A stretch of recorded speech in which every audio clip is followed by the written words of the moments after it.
I was looking at my phone this morning, just sort of scrolling through it, Yeah. and I was looking at the thousands of photos I have. They're all in the cloud. Mm. And the messages that just scroll by and disappear, the calendar alerts on my wrist. Mm-hmm. And it struck me how much of our lives now exist purely in the ether. Right. It's all pixels. It feels temporary. It's fleeting. That's a great word for it. We live in this age of like digital abundance, but physical scarcity. That's a great way to put it. Yeah. And it made me think about those specific moments in life, usually the really heavy ones, the ones that just knock the wind out of you, where that digital abundance suddenly feels completely inadequate. Oh, absolutely. We have this desperate, almost primal need to hold something in our hands. Yes. We need weight. We need texture. We need something tangible. That is a very real psychological phenomenon. I mean, the experts call it the concept of a tangible memory. When the world feels like it's spinning out of control, which is exactly what grief feels like, physical objects act as anchors. They ground us in reality when our emotions are just trying to pull us away into the fog. And that concept is the foundation of what we are digging into today. We are exploring a topic that I think a lot of people overlook, or maybe they just gloss over it as admin, until they are absolutely forced to stare it in the face. Mm-hmm. Funeral stationery. It's a topic that sounds mundane on the surface, doesn't it? Almost boring. It really does. I'll be honest, when I first picked up our source material for today, I thought, okay, we're talking about brochures, we're talking about a schedule of events. Right. But stick with me here, because it turns out this isn't really about paper and ink. This is about how we guide, inform, and ultimately comfort people during what is arguably the hardest week of their lives. It is so much more than just a brochure. I mean, the way the guide frames it is that it's about designing dignity. Oh, I like that. It's about organizing grief. Designing dignity.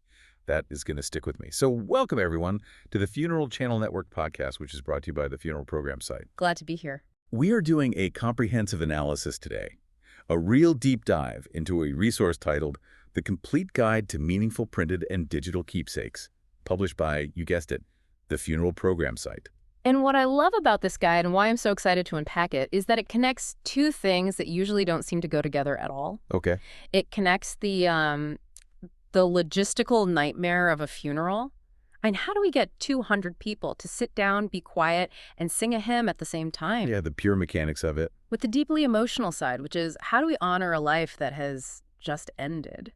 How do we tell their story? That intersection is where all the tension lies, isn't it? Our mission today is to unpack all of that. We're going to look at how these printed and digital pieces can transform a standard generic ceremony into a specific personalized tribute. And we're going to answer a question that I've always wondered about. Why do these items often end up tucked inside Bibles or in memory boxes for 30, 40, even 50 years? Why do we keep them? Yeah, why do we keep them? It's a profound question. It really speaks to legacy and how we pass stories down. I have to admit, though, coming into this, I was a little skeptical. I thought, in 2026, do we really need printed programs? Can't we just have a QR code and be done with it? A very common thought. But reading through this guide, Yeah. I was genuinely surprised by the psychological depth. There is a whole science to this. There absolutely is. And your skepticism is totally normal. It's so easy to dismiss it as like administrative waste. Here is the list of speakers. Who cares? Exactly. But you have to put yourself in the shoes of the guest walking in. When you are in that environment, when you are actively grieving, your cognitive load is it's maxed out. You can't think straight. You are overwhelmed. You might be dehydrated. You're tired from travel. You're sad. You are in a fog. Yeah. And having a piece of paper that tells you exactly what is happening next, that isn't just information. That is a safety net. It actually reduces anxiety. So let's start right there. Section 1 of our analysis. Let's define this properly. What exactly counts as funeral stationery? Because the source material implies it's a lot broader than just the program handed out at the door. Right. So if we look at the industry standard definition that the guide provides, funeral stationery is the entire collection of printed and digital pieces used to guide, inform, and comfort. Okay. But the key framework, and I really want you to visualize this, is the timeline. The source breaks it down into 3 distinct phases: before, during, and after. Before, during, and after. Oh, that's interesting. I usually only think about the during, the hour of the service itself. And most people do. That's the event. Yeah. But if you look at the before, you have things like the announcements, the obituary, maybe formal invitations, the death notice in the old And the parlance. signal flare. Exactly. It's the signal flare that something has happened and people need to gather. Right. Then the during is what we all know. The program, the prayer cards, the signage, the guest book, All the stuff in the room. all the tangible items in the room on the day. And then the after. That's the thank you notes, the keepsakes, the things that persist when the flowers have died and all the guests have gone home. And the primary functions listed in the guide are guiding the service, informing guests, and providing comfort. I want to drill down on that comfort aspect again. Mm-hmm. The source calls these items structural anchors. Can we unpack that term? It feels weighty. It is weighty. It's a perfect description. Think about walking into a funeral home or a church for a service. The atmosphere is heavy, right? Very. Step out of the bright sunlight into a dim room. You might be seeing relatives you haven't seen in 10 years. There's that awkwardness. Do I hug them? Do I shake their hand? You might be struggling to hold back tears. You feel a little lost. Very vulnerable space to be in. Incredibly vulnerable. Now, an usher walks up to you and hands you a folded program. You physically take hold of it. You look down. You see a picture of your uncle smiling, maybe from a happy vacation. You open it and you see a list. Song, reading, eulogy, Wow. prayer. Suddenly, you have a map. You physically take hold of the structure of the event. You now know, okay, I don't have to guess what's next. I know what's coming. That makes total sense. It's Yeah. like, okay, I know the ending of this movie. I can relax a tiny bit. It's one less thing to worry about. Precisely. It lowers the cortisol levels just a fraction.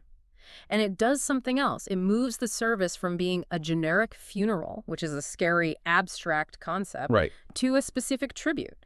When you see that photo on the cover, maybe a picture of the person fishing or smiling in their garden, it immediately shifts the focus from the tragedy of death to the specificity of the life lived. From the event to the person. Exactly. The source mentions this idea of the keepsake factor. This is the part that really resonated with me. It says, quite bluntly, that paper goods outlast the flowers. And it's so true, isn't it? We spend sometimes thousands of dollars on floral arrangements.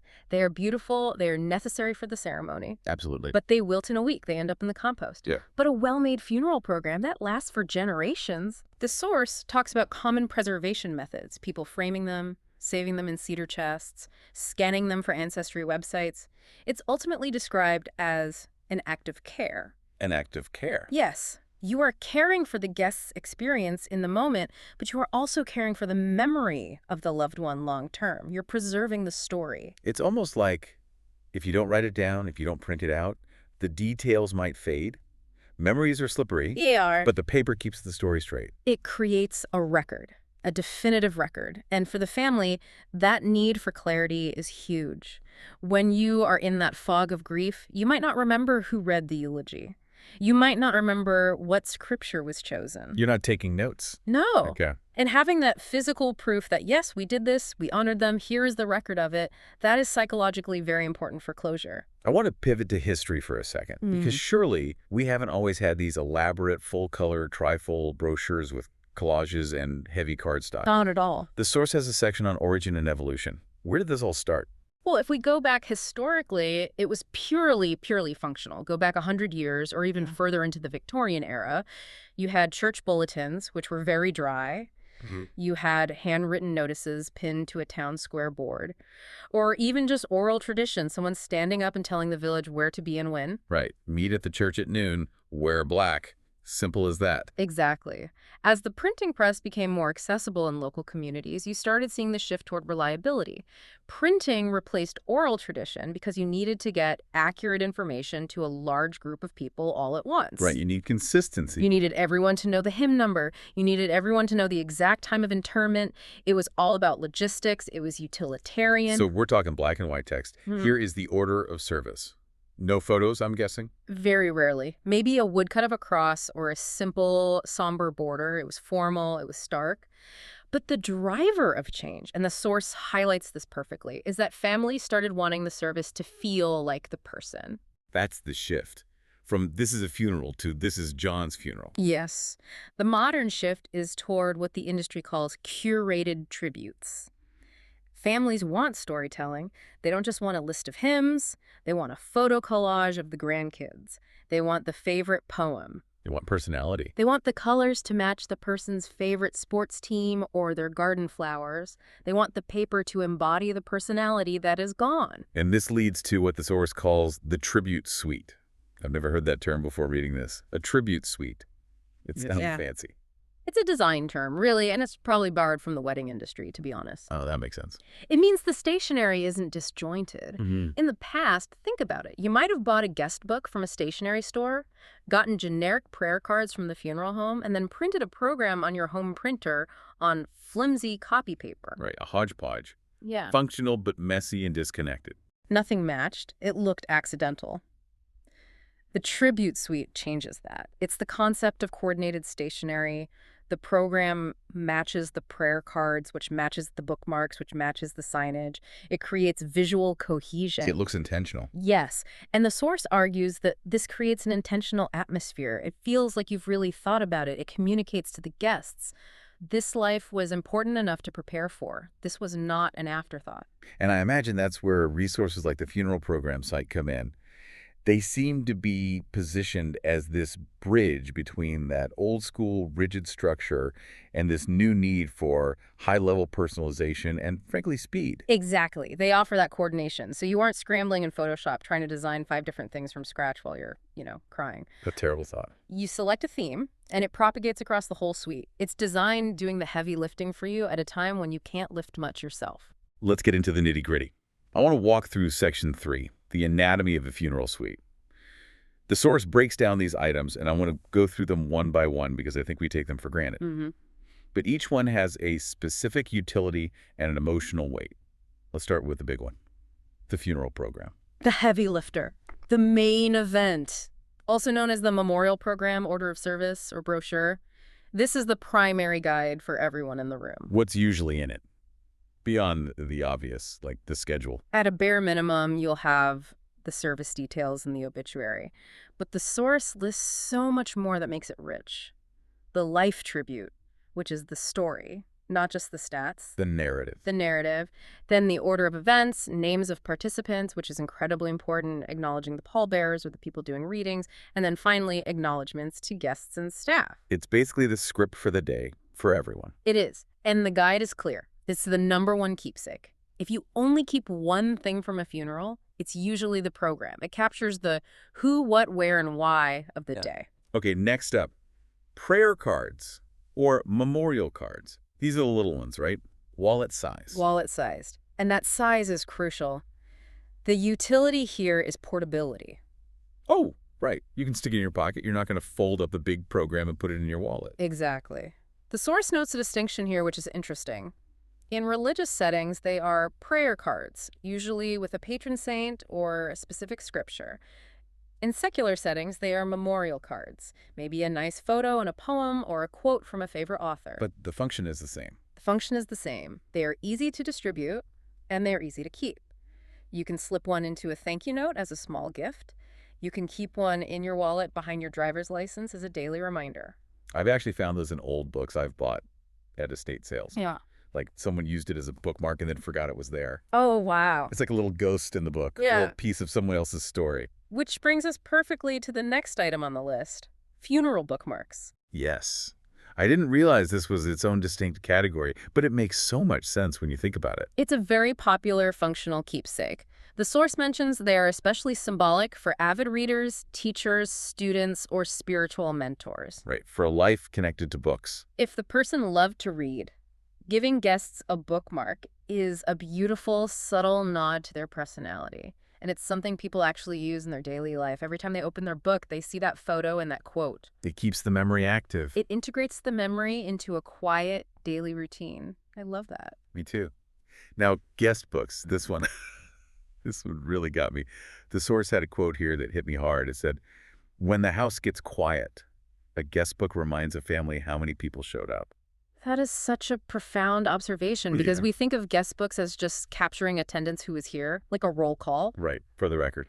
But the long-term use is as a grief support tool. After the funeral, when the adrenaline wears off, the casseroles stop coming and the silence sets in, that is when the grief really hits hard. When you're alone. And the family can open that book and see the names, see the handwriting. It's physical proof of community support. It's validation. He was loved. She mattered. Look at all these people who came. Exactly. And the source advises that some families prefer just a simple sign-in list, but others want space for notes, for memories, for short stories. That turns the guest book into a collaborative biography. A crowdsourced tribute. Imagine if you have 100 people, each write one sentence about the deceased.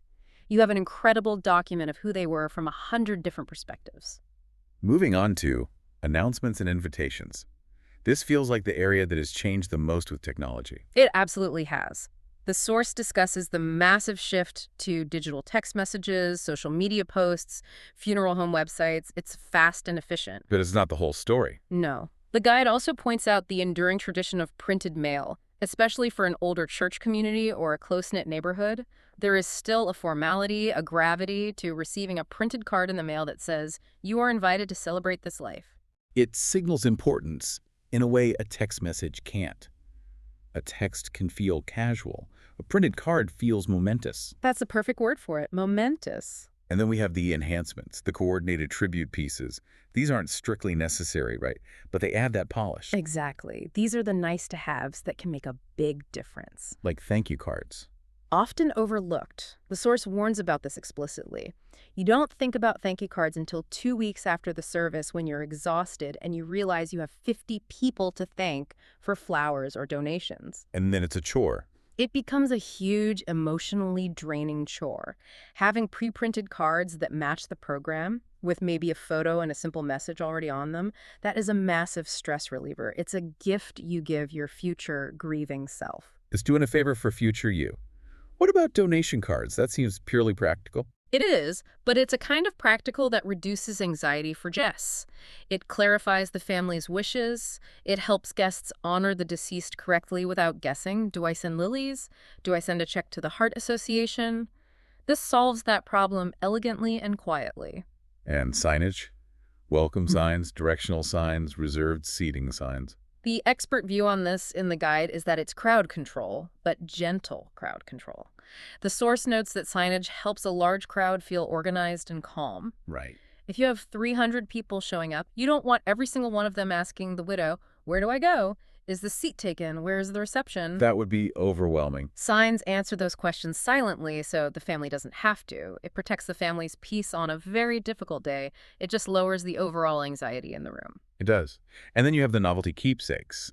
The source mentions things like seed paper plantable memorials. Oh, I've seen those. You plant the paper itself and wildflowers grow. Exactly. It's a beautiful metaphor, isn't it? Life continues. It changes form. It grows into something beautiful. Again, it's taking the stationery beyond just paper and turning it into an experience. It gives the guest a positive action to take to process their grief. So we've got the pieces, we've got the anatomy of the suite. Yeah. But how do we decide what it looks like? This brings us to section 4.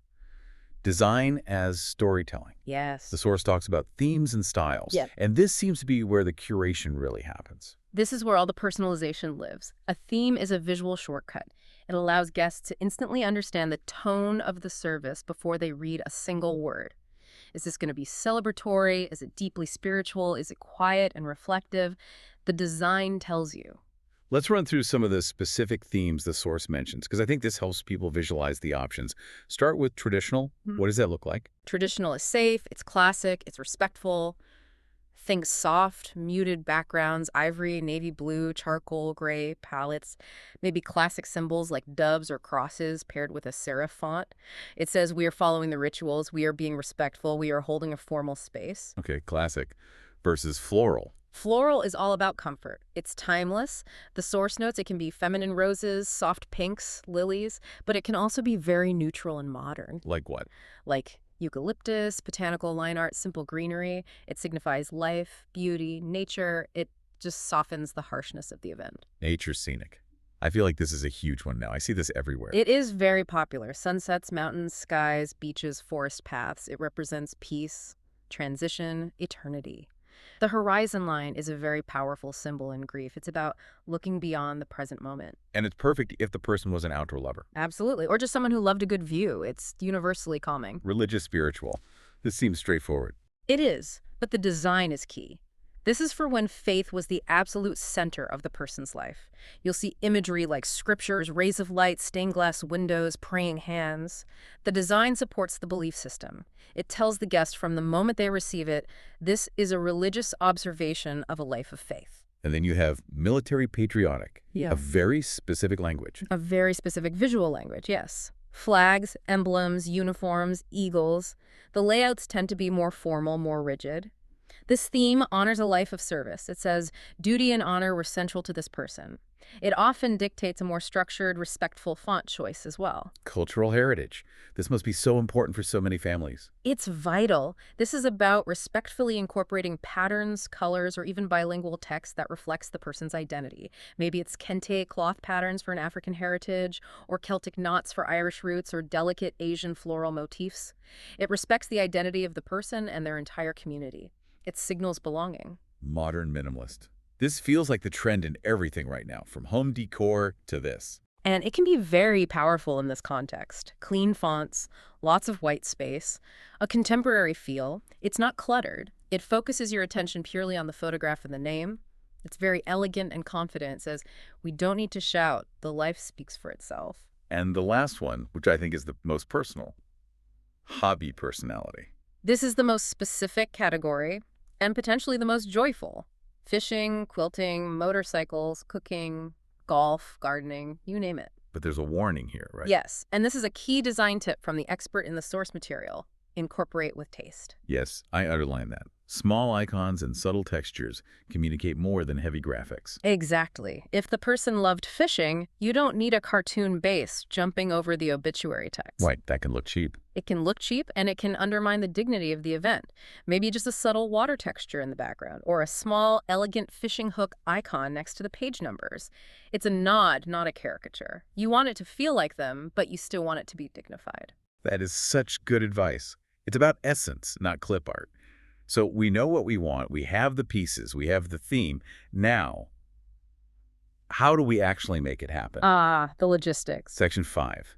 The logistics, DIY versus done for you. This seems like the big stress point for families. It is the decision matrix. The source identifies 4 factors you have to balance: time, emotional capacity, budget, and your comfort with technology. Let's break that down. Let's talk about option A, DIY. Do it yourself. Okay, the pros of DIY are: you have complete hands-on control. It's definitely cost-effective. And surprisingly, the source mentions it can be a meaningful part of the grieving process for some people. Really? I would have thought it would just be an added burden. For some it is, but for others, the act of sitting down to write the obituary, scanning the old family photos, carefully choosing the fonts, it is an act of service. It's a way to process the loss. It's spending focused time with the memory of the person. But there are prerequisites. You can't just dive in unprepared. Big ones. The guide is very clear on this. You need one person in the family who is not completely overwhelmed by grief. You need a designated project manager who can think clearly. That's a big ask. It is. You also need time for editing and printing. This isn't a 1-hour job. And you need access to reliable equipment. If you are sobbing and your home printer runs out of cyan ink at 2 in the morning the night before the service, DIY becomes an absolute nightmare. We've all been there with the printer, even on a good day. Yeah. And this is where the template hack comes in. The source strongly recommends this. Do not start from a blank page in Microsoft Word or Google Docs. That is a recipe for disaster. Why? Your margins will be wrong, the photos won't align properly when you print, the folds will be off, it will look unprofessional. Use a pre-made template like the ones from the funeral program site. The margins are set, the folds are correct, the photo boxes are ready. You just have to type and drag and drop your content in. So it takes the technical design variable out of the equation. You just provide the content. Exactly. It's DIY, but with guardrails. It's the best of both worlds for many people. Okay, option B, done for you. The full service route. This is the I need help and I need it now option. The pros are obvious. You get professional polish. The alignment is perfect. Photo quality is checked and enhanced by a human designer.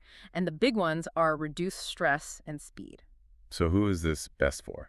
It's best for families with very fast turnaround needs, or when the family just has no emotional or mental capacity. Yeah. If you are organizing a funeral in 3 days and you have 5 kids at home and relatives flying in from all over, Do not try to design a brochure. Yeah, just delegate it. Pay the money, let the professionals handle it, buy back your time and your peace of mind. And then there's option C, the hybrid model. The middle ground. Yeah. This is where you use the DIY templates to create the content because you know the stories and you have the photos and you're better at that than a stranger would be. But then you upload your finished file and order professional printing and shipping. So you aren't fighting with your home printer at midnight. You get the quality of a professional print shop without the stress of doing it yourself. The source specifically highlights the funeral program site as a leader here. It says they offer 3 things at once: speed, quality, and choices. And that combination is rare in this industry. Usually you get speed, but no choices, just a generic book of memories from the funeral home. Or you get choices, but it takes 2 weeks. They seem to have cracked the code on offering the full range templates for the DIR, printing services for the hybrid approach, and full custom design for the done-for-you crowd. Okay, so we've designed it, we've printed it, and what do we do with it? Section 6, the life cycle of stationery. Distribution and aftercare. This is the practical part. This is the logistics of the event itself. Phase 1 is before the service. We talked about this a bit. Digital distribution via QR codes or email links is great for out-of-towners, but making sure distant relatives feel included is key. Sending them a PDF of the program before the service helps them feel connected, even if they're just watching on a live stream thousands of miles away. That's a great touch.